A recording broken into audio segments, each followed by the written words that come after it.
Hiya everyone that's joining. Nice to meet you all. Yeah, bye.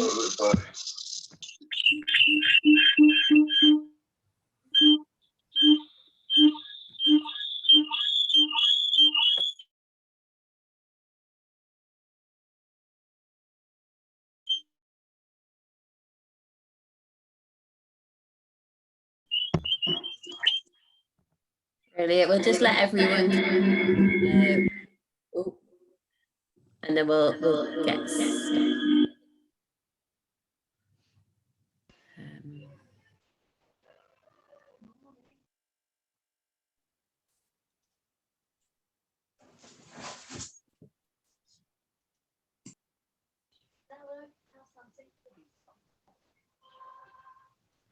Hello, welcome to the show. Now, in the world of property, timing is critical. The buyer, the seller, even the market. Yeah, what I think, if possible, as you're coming in, if you don't mind muting your microphone, just because we've got a bit of a presentation coming up. Well, there will be a chance for any questions or anything at the end, so don't worry too much about that, but it's just so just in case there's an echo or anything, if everyone can have their mics off, that would be really helpful. Thank you. Cool. Okay, so I think, how are we looking? Does it look like everyone's in, Rhiannon? Yeah, we've got quite a few people in by the looks Brilliant. of it. So excellent stuff. Brilliant. We'll make a start then. So my name's Emma. I'm the programme lead for working on wellbeing. That is a project that Scope and the Legacy International Group deliver to support disabled people into employment, voluntary opportunities, training and education. And this is my colleague Rhiannon. yeah. I'm one of the employment advisors on the Working on Wellbeing team, and today we're going to be doing a little presentation on, as you can see, how to ensure your CV makes an impact, and then at the end we'll also be doing providing a little bit of information on our services.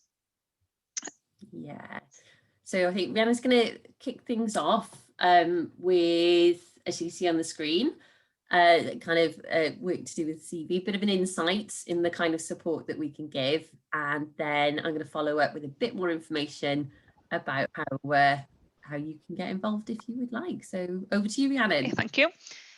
So as Emma said, this little session is to provide an insight into the kind of support we offer on our services. So today I'm going to be talking to you about CVs and the importance of them. If anybody does have any questions, if you could either hold them off until the end or write them in the chat box and we'll answer them at the end, that'd be great. Thank you. So if we move on to the next slide. Lots of people, you may have noticed, when applying for jobs aren't asking for CVs anymore.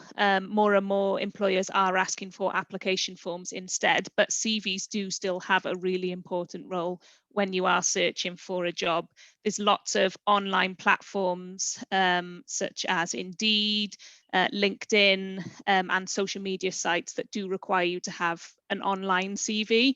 So your CV does have a really important role still.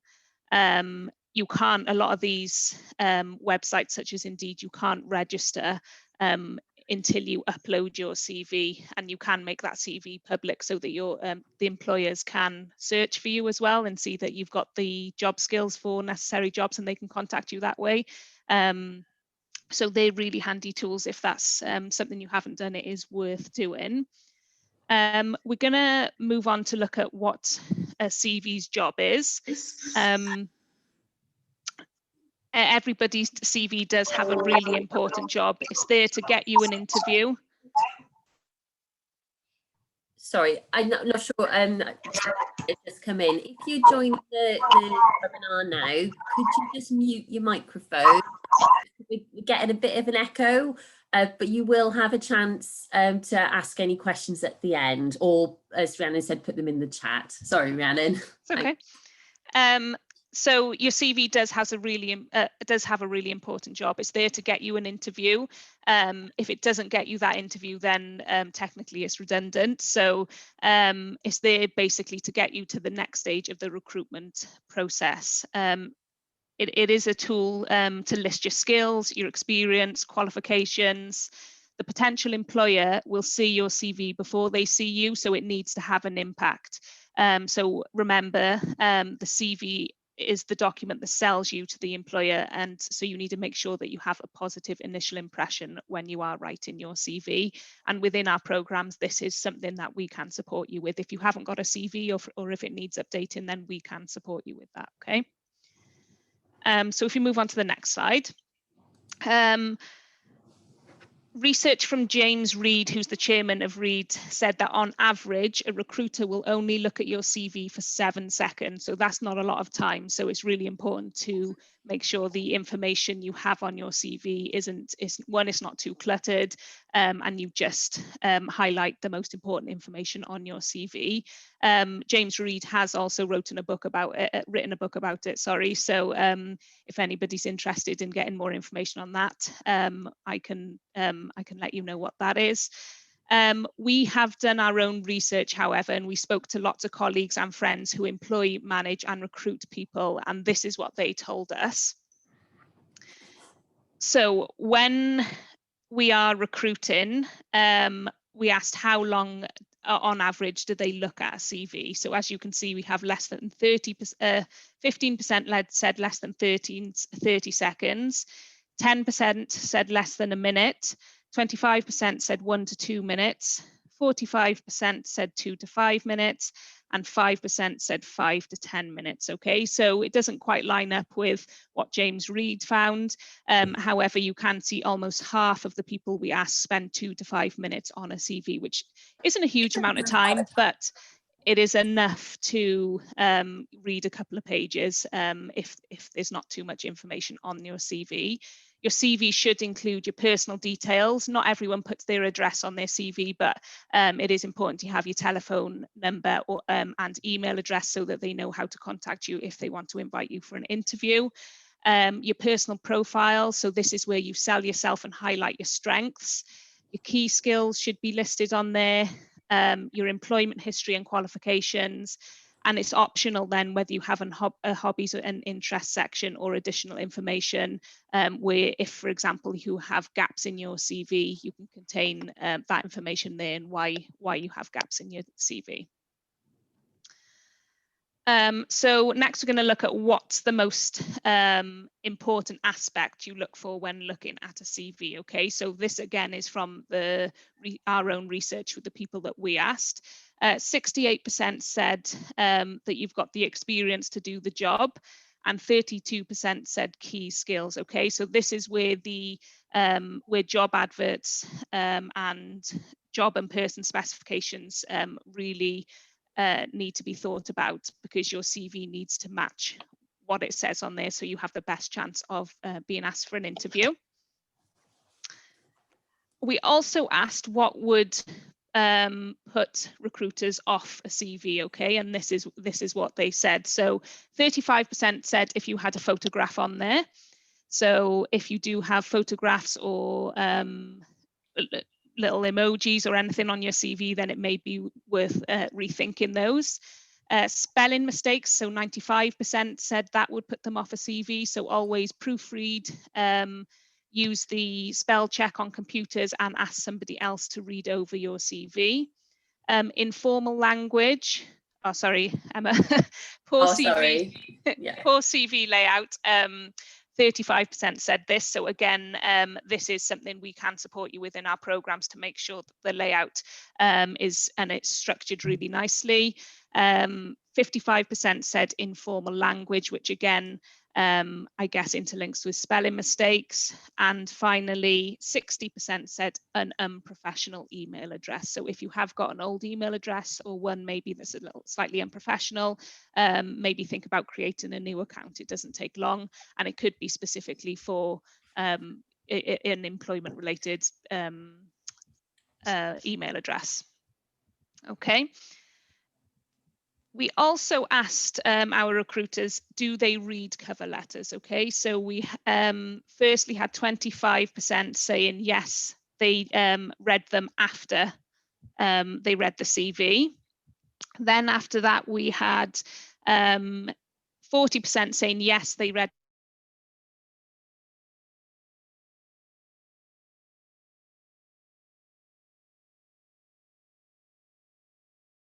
cover letters before the CV. Okay.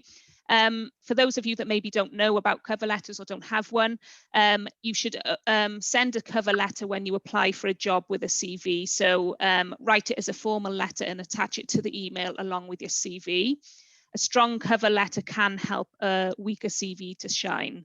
The aim is to write half a page, so 3 or 4 paragraphs are generally enough, unless you are asked to do more, of course. You need to cover everything that's relevant, but keep the recruiter interested at the same time, and of course, present yourself positively. Disabled people do face discrimination in the job market, so a short, powerful cover letter is one of the best tools to dispel any concerns that the employer may have. So you need to be honest, you need to do your research and take your time, okay? And again, this is support we can offer within our programs. You need to use your cover letter to show your best self and tell your story. So the things your cover letter could include is who you are and what you can do for the company, how you can do the job, how you fit into the organization, and describe the journey that took you to get to this point. Tell the recruiter why you're the right person for this job and how you're ready to step into it. Again, it's really important to look at the job advert and the person specification so that you can link your cover letter to it. So I'm just going to move on to some top tips for you. So top tips for creating CVs and cover letters. And we've got a couple of quotes here. So a CV is an advert, not war and peace. Key skills shouldn't include basic expectations of a person like timekeeping. So every employer expects their employees to be on time. A key skill would be things such as excellent IT skills or excellent communication skills, both written and verbally. Always check and double check your spelling and grammar. Again, we've touched upon this. And always check you've updated your cover letter and it has the right company's name on it. So some people may have a template cover letter. So it's really important to make sure that you've put the right job title and company name on it so that they know you've updated it according to their job advert. Also, know what you're applying for. So have the STAR, use the STAR technique for this. For those of you that don't know what the STAR technique is, the S stands for where you would describe the event or situation that you're talking about. The T would be to explain the task that you have completed. The A is to describe action, which is describe the specific actions you took to complete the task, and the R is for result, which is to say the results from the efforts you've made, okay? And this is a technique that is used quite often in interviews as well. Always demonstrate relevant experience and transferable skills. Again, this will interlink with the job and person specification. Ensure you have read the job description and tailor your application to it. And always ensure you've put the correct details on your CV. So lots of people may change their telephone number or email address, or they may accidentally put a typo in some of them. So make sure you do double check that, because if they are incorrect, they won't know how to contact you if they do want to invite you for an interview. So a couple of you may have wondered before, should you mention your health condition, disability or impairment on your CV? And really it comes down to, it's entirely up to you what information you share with your employer and when. You don't have to if you don't want to. Again, it's down to personal preference and what you would prefer. But obviously, if you do want to talk, if you do need to talk about your condition, if you need reasonable adjustments for your interview or for a test, then obviously it is going to have to be a conversation you need to have with the recruiter or the employers. Your application should be about your skills and experience and how they might make you the right person for the role. You do not need to focus on your condition in your application form unless you want to, of course. Including your condition might increase your chances of getting an interview or a job offer. The employer may, for example, want to interview more disabled people, or if it's relevant for the skills needed for that job. Some employers are disability confident, so if you look out for this logo, if you do meet the minimum criteria for the jobs, then you are guaranteed an interview. Okay, so that might be times you may want to disclose it. If you want your employer to know that you're disabled for a different reason, there are other times that you can talk about it with them. So for example, you can talk to them before the interview.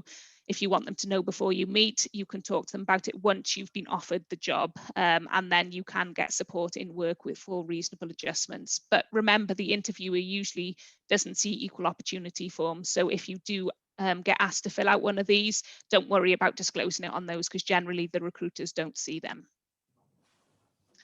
So if we have a look at the impact of CVs, it's important to tailor your CV to each vacancy. So look at what they're asking for and match your skills and experiences to that. Make sure all your text is black and use an easy to read font such as Arial or Calbrini. It makes it much easier for employers to read through it in the limited time they do have to look through them.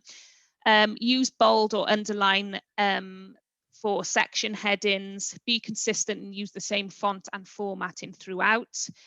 Have clear spaces between sections and keep it short, and try to aim for a couple of pages of A4. So using these strategies that I've suggested here, they do keep the layout of the CV easy to read and to a nice, neat structure. And then if we move on to cover letters and the impact of them, so always think about formatting and structure. As I've said, cover letters there to present yourself positively, so describe who you are and what you can do for the company, and tell them how you can do the job. You should send a cover letter when you apply for a job with a CV. You can write it as a formal letter and attach it to the email along with your CV. A strong cover letter can help a weaker CV to shine. And as I said, generally 3 to 4 paragraphs is enough when writing a cover letter. You need to obviously cover anything that's relevant, but at the same time, keeping the recruiter interested, okay? So always refer back to the job advert and job and person specification. Has anybody got any questions for me on CVs before we talk about the service?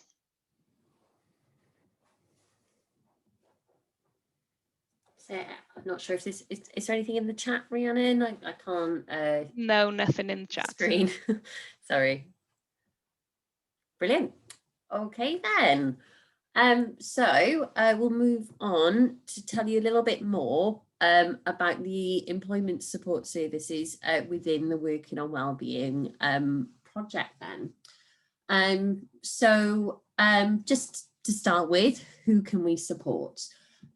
So Working on Wellbeing, we're a bilingual service, so it's delivered in Welsh and English, and we're open to people who are, that's one of our lovely advisors, Sam, that works with Rhiannon, and we're open to people who are disabled, living in Wales, age 16 and over, and unemployed. When we use the term disabled, it's with pan disability. So that means that we can support anyone with impairments or conditions that are physical, learning, neurodiverse, so things like autism, ADHD, dyslexia, that kind of thing. Sensory, so visual and hearing impairments, and also mental health conditions. We don't need to see a diagnosis It's whether or not you feel that you identify as having that disability, impairment or condition. And that's what we would need to know, really. So that's our kind of our eligibility for the service. And what do we do? So our specialist employment advisors, like Rhiannon, can talk to you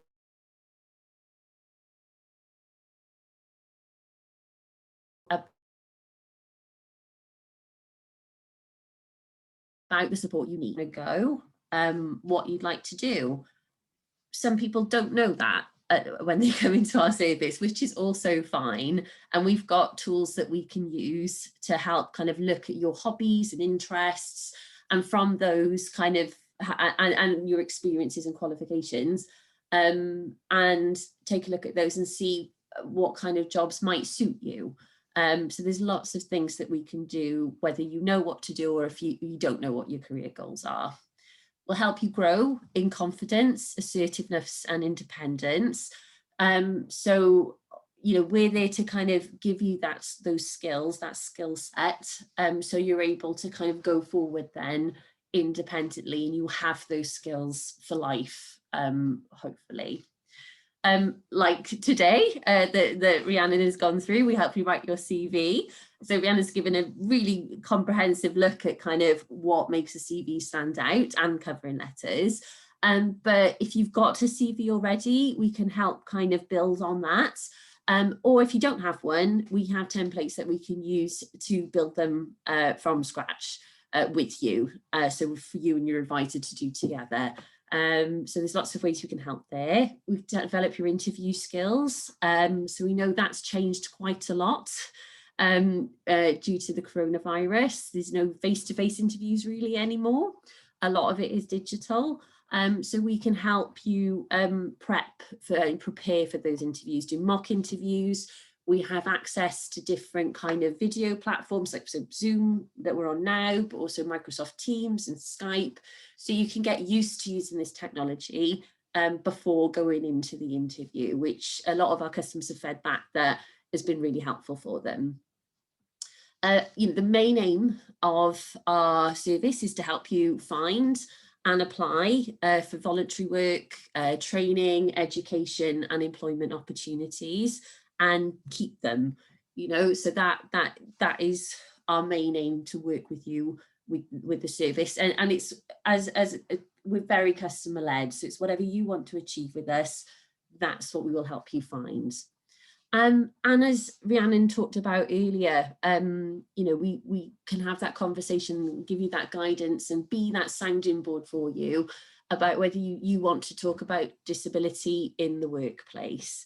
Like Rhiannon said, there's no right or wrong way of doing that. It's complete personal preference.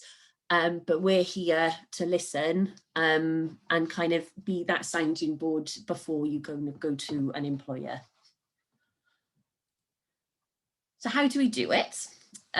So we do it in two different ways. So we have our groups sessions, which got a bit of information on the screen now, which I'll go over. So our groups are really for people that might never have worked before, have had a really long gap from work, and need to kind of build on some of their core employment skills before kind of going into the world of work. So during the sessions, we help you develop core employability skills, such as confidence, assertiveness, time management, CV writing, using social media to, you know, look for jobs, like first impressions. We have an opportunity search session, which we try and have guest speakers on. In our last session, we actually had a gentleman from the Welsh Rugby Union come in as a guest speaker, which was really lovely. And quite a few of the customers on that group session have found kind of voluntary opportunities from that session and moving on to those now. So that's a really nice session, actually, the opportunity search. Again, like Rhiannon said, we provide help with CV and interview techniques. And again, looking at those volunteering, training and work opportunities to kind of boost and use those skills that you've already got and that you gain with us. So the group sessions, so they are quite intensive. So over the 7 weeks, you have 2 group sessions that cover kind of different core employment skills every session. And you also have a one-to-one with your employment advisor. Because all the group sessions are really, you've got the peer support and you're going through those core skills, but the one-to-ones are for you to have that opportunity to focus on your personal goals I mentioned earlier. So we can give you that kind of peer support, but also that individual support as well. We actually have a group session starting on next Thursday. So it's coming up fast. But if you're looking at this and thinking that this is something that would suit you, the contact details will be at the end, so you can write them down. Just to say as well, due to the coronavirus, all of our services are delivered online and over the phone at the moment. So all the group sessions are delivered on Microsoft Teams. But one-to-ones, they can be over the phone, so can be a bit more flexible, but all our group sessions are on Microsoft Teams and are held on a Tuesday and Thursday between 10 a.m. and 12 noon, okay? So that's our groups. And then we have our other level of service, which is our one-to-ones. So this is for people that might be a little bit more work ready. Maybe you've just come out of work or have had a short gap and just need a bit of motivation to get to your next goal or explore a completely new career. So we can support you on this service for up to 6 months. And this is through fortnightly one-to-one sessions. And again, we can really with this, because it's not as intensive as the group sessions, and we're really trying to kind of empower and nurture your independence, but we're very customer led on this, so it's whatever you want support with during those one-to-ones. So it could be those CV and interview techniques. We can do supported job searches, supported job applications, discuss reasonable adjustments, and and have that conversation with you, like we've talked about already about disability, and it's what support you need to find and keep employment. So that's what our one-to-ones kind of focus on. You can also start with our groups and move on to our one-to-one service. So you could have the 7 weeks of support and then also the 6 months of support.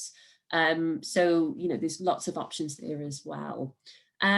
Also, just to kind of mention as well, on both services, we do a different level. We provide bespoke in-work support for what you need. So on our group services, we do, after if you feel at the end of the 7 weeks, that's enough support for you, or if you've gone into work, we'll check in with you every 2 weeks, just to see how you're doing, if you need any in-work support, and check you're happy, really, and that job is where you want to be. And then in our one-to-ones, we can provide, again, a very bespoke level of in-work support if you'd like it. We have had a couple of people that have said, no, I'm okay.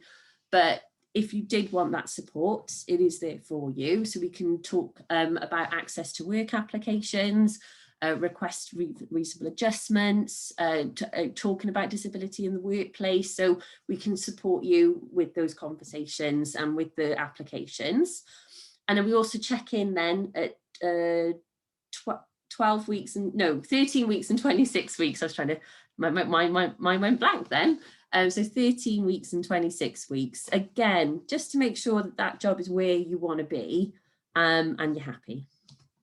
And you can always come back to us then. If anything did go wrong, you can always come back. So we're not just a one-time offer. So how do you refer? So it's quite easy steps to refer into the service. So you can self-refer through our easy read online application form.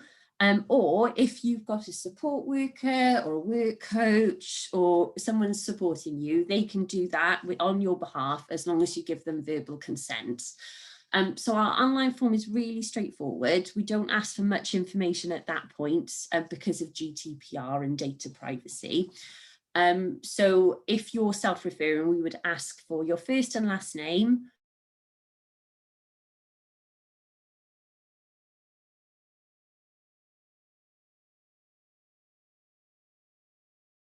your postcode, just contact details, so a number and an email address. So it's really straightforward. If someone's applying on your behalf with your consent, we just ask for their name and email address as well, and how they know you, really, just so we can keep them up to date too. Once we've had the application form, we'll then that'll go through to our customer coordinator, and they'll get in touch with you, the customer, directly within 2 working days. That'll be a really quick triage call, get a bit more information, check your eligibility, and all being well and you're eligible, they'll then get you booked in. Oh, went a bit too fast then, sorry. They'll get you booked in with an employment advisor, and we can get you started on our programs, okay? So that's it, really, and that's our contact details if you did want to take them down, but I'm sure we can get those sent out to you as well if you would like. I realise that's a lot of talking from us. So were there any questions after that?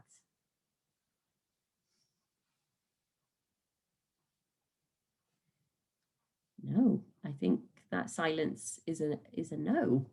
So yeah, brilliant stuff. Well, thank you all for coming. That's it from us. I hope Thank you as well, Miss. Oh, no problem. Thank you. Is that Adam? So thank you. So I'm trying to work out, because I'm sharing my screen, I can't see you talking, I'm afraid, but thank you very much. And I hope you enjoyed it. I hope it's been informative. And if you feel that this is support that you could benefit from, or someone that you know or working with, please don't hesitate to apply to the service through these contact details. Or if you want to give us a ring and find out more, we'd be happy to talk to you as well. Okay. Thanks, everyone. Excellent stuff. Brilliant. Thank you so much. I think we can end it there. I'm not sure if Nathan is, I don't know, he was kind of